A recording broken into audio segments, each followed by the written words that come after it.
Welcome to my Vision News. Four news stories. First one is from Tigray, viewers. So on the one hand, people of Tigray are dependent on food aid, from abroad mostly. Aid organizations have stepped up supply of supplies to Tigray.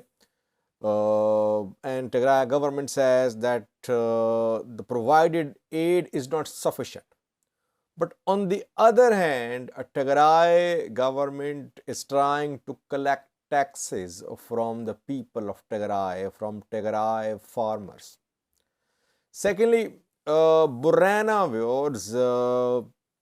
Oromia regional government yesterday shared some numbers in terms of the damage caused by drought in Oromia, especially in Borena.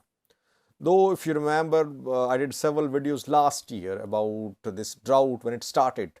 Did some videos both on Oromia and Somali regions. While tens of thousands are in dire, immediate need of food aid, Ethiopia is exporting wheat. Thirdly, viewers, Balderas Party, founded by Skandar Naga, is going to hold General Assembly in the first week of March. Where is Skandar Naga? And lastly, Eritrea once again stood with Russia at UN General Assembly when a resolution was put to vote at Union Assembly. Another African country joined Eritrea in open support for Russia. Firstly, viewers, should Tigray government collect taxes from the people of Tigray, from Tigray's farmers, property tax, land tax, agriculture tax? Because we know that Tigray's agriculture destroyed. Farmers did not have any fertilizers, any seeds. And last year we saw arrival of seeds and fertilizers in Tigray. And farmers started farming. Those living in urban areas, obviously they are not in a position to pay any property tax as well because they did not have any employment, no jobs, no businesses. Now, what we are hearing from Tigray is that notices are being served to people that they should pay land tax. Who will they pay it to? What is the mechanism? Because the government is going to go, it seems. Interim setup will take over. And those who are now in charge of affairs in Tigray, opposition parties say they're not legitimate parties, legitimate government. It means that firstly, there is lack of trust between the people of Tigray, some sections, and government. Secondly, most sections of society are not in a position to pay taxes. They are dependent on aid. No businesses could resume. Business activity between Tigray, Amhara, Tigray, Afar, Tigray federal government is suspended. Transport link suspended. How will people pay taxes? Tigray government should explore other avenues. Otherwise, people who are already criticizing TPLF, they'll express their anger in other forms too. Secondly, was Borena Oromia region of Ethiopia. We did several videos last year about the drought in Borena when the drought was starting back then. Back then, Somali region was more hit than Borena by the drought. Oromia regional government has shared details of the damage caused by this drought. More than 800,000 have been affected by this ongoing drought, firstly. Secondly, more than 2 million cattle died. Thirdly, more than 600,000 are dependent on aid, food aid. and around 200,000 are dependent on immediate, urgent delivery of aid. And rain forecast is not very promising for the next months as well for Ethiopia, for the Horn of Africa generally. So drought conditions will persist in some areas. Now, question is, viewers, government bragged a few days ago that it had started export of wheat. PM Abiy, while addressing African Union summit, said that Ethiopia had reached a milestone by starting export of wheat, while tens of thousands, rather millions, are in immediate need of food aid, in need of flour, in need of wheat. Now, what I have understood is that government wants these conflict affected people, drought affected people to remain dependent on foreign aid. Ethiopia wants to remain recipient of foreign aid. Ethiopia wants to export its wheat, and Ethiopia wants its people to be fed by international aid organizations. You could say government is smart, but I would say that government should take the responsibility.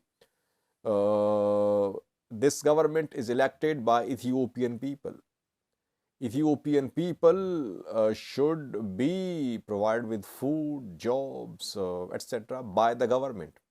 It's not the responsibility of USAID, EU or UN to provide food to the drought-hit areas of Borena, Oromia region and conflicted areas of Tigray, Amhara far. It is Ethiopian government's responsibility. But obviously, it's clear government is facing an economic crunch. Somehow it wants to raise money, it wants to increase its foreign exchange reserves by export of wheat, by selling of electricity. But can this strategy work? That remains to be seen. Thirdly, was Balderas Party of Skandar is going to hold General Assembly in the first week of March. Party was founded by Skandar but Skandar surprisingly one day decided to leave the party, and he resigned from party. And since then, there have been internal splits in the party. Groups emerged in the party. It will be interesting to see who is going to lead this party after General Assembly. And secondly, I don't know what is the criteria or what is the rule regarding holding of General Assembly, because PP held General Assembly last year. Nama postponed General Assembly. One of Nama's General Assembly was rejected by National Election Board of Ethiopia. Azima was due to hold General Assembly as well. Why is that there is no time frame? I think there was a time frame issued by National Election Board of Ethiopia last year. The time frame is so flexible that these political parties, they violate the time frame deadline mostly, and nothing happens. It means these General Assemblies are just symbolic. Otherwise, whoever is leading the party will remain the leader. It's difficult for new leaders to emerge through these General Assemblies. And lastly was Eritrea again stood with Russia yesterday. When voting was held at UN General Assembly, a resolution was put to vote at UN Assembly calling on Russia to immediately, unconditionally withdraw all its forces from Ukraine, and that Russia should be held accountable. It must be held accountable for war crimes, atrocities committed in Ukraine. Resolution was put to vote. 141 countries supported the resolution. 32 were either absent or they abstained from voting. Ethiopia abstained from voting. 7 countries rejected the resolution, they stood with Russia. The 7 countries, Russia itself, firstly. Secondly, Belarus, Russian neighbor, who was part of this invasion of Ukraine, because from Belarus, Russian forces entered Ukraine in February last year. Thirdly, Syria. We know that in Syria there is Russian military deployment, and when Bashar al-Assad was facing a threat and his government was in danger, back then Russia sent its military to Syria. And Bashar al-Assad's father had close ties with Russia as well. Syrian support for Russia, understandable. Russian military is still in there in Syria, close to Turkish border. Fourthly, North Korea. Again, understandable, because North Korea is the target of US. US backs South Korea. So obviously North Korea would support Russia.